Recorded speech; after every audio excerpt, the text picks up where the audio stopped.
সুধী দর্শকবৃন্দ, আশা করি প্রত্যেকেই ভালো রয়েছো। তোমাদের ভোকেশনালের 3rd সেমিস্টারের ক্লাস 12 এর পরীক্ষা আজকে। সেই পরীক্ষার নতুন আপ টু ডেট কিভাবে তোমরা ওএমআর শিট ফিল আপ করবে তার একটি ব্ল্যাঙ্ক কপি এবং ওএমআর শিটের একটি ফিল আপ কপি তোমাদের সামনে তুলে ধরবো। আশা করি সম্পূর্ণ ভিডিওটি তোমাদের কাজে লাগবে। সম্পূর্ণ ভিডিওটি সম্পূর্ণ জ্ঞান লাভের জন্য দেখবে। যদি কোনো মতামত থেকে থাকে কমেন্ট সেকশনে জানাতে ভুলবে না। তোমাদের পরীক্ষা ভালো হোক এই প্রচেষ্টাতেই আমার এই ভিডিও।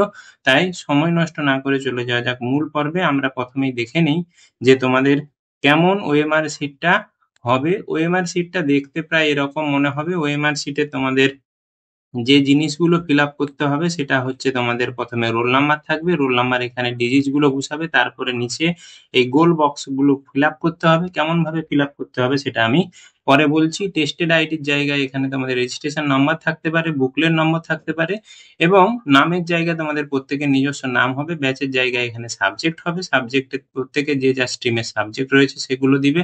মোবাইল নম্বর দেওয়া থাকতেও পারে। টেস্টের ডেট অর্থাৎ এক্সামিনেশন ডেট কবে দেওয়া থাকতে পারে। ক্যান্ডিডেট সিগনেচার যেখানে তোমাদের সই করতে হবে। ইনভিজিলেটর সিগনেচার যিনি গাড়ি পরীক্ষার দায়িত্বে থাকবেন বা ওই রুমে যিনি রয়েছেন পরীক্ষার ব্যাপারগুলো দেখাশোনা করার জন্য, গার্ডে যিনি রয়েছেন তিনি সই করবেন এখানে। এরপরে তোমাদের এই এবিসিডি অপশানগুলোতে যেখানে 1 2 3 4 করে এখানে প্রত্যেকটা প্রশ্নের জন্য 4টে করে ঘর থাকবে। তাতে তোমাদের আগের যে নির্দেশিকা ছিল তাতে কিন্তু ঠিক চিহ্ন দিতে বলা হয়েছিল। তাও তোমাদের পরীক্ষায় যারা নির্দেশিকা প্রথম পত্রে থাকবে সেখান থেকে তোমরা দেখে ঠিক চিহ্ন দিতে হবে না গোল মার্ক করতে হবে সেটা ভালোভাবে জেনে নিয়ে এইগুলো ফিল আপ করবে। এরপরে আমি চলে যাই যে তোমাদের একটা ফিল আপ করা ওএমআর শিট কেমন ভাবে ফিল আপ করতে হবে সেটা দেখিয়ে দিচ্ছি, সেটা দেখে নাও।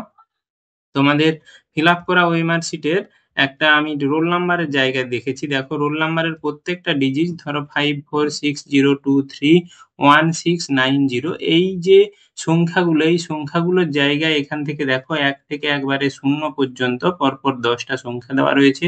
এর মধ্যে 5-এর যে ঘর তাতে কেবলমাত্র 5 সংখ্যাটা গোল হলো। 4-এর ক্ষেত্রে 4-এরতম ঘরে গোল হবে। প্রত্যেকটা কলাম বা স্তম্ভেতে কেবলমাত্র যে সংখ্যাটি বসানো রয়েছে সেই সংখ্যাতে পরপর ফিল আপ হবে এবং ফিল আপটা পুরো ঘরটাই যেন গোল হয়। তাহলে বন্ধুরা বুঝতে পারলে যে কেমন ভাবে ওএমআর শিট ফিল আপ করতে হবে।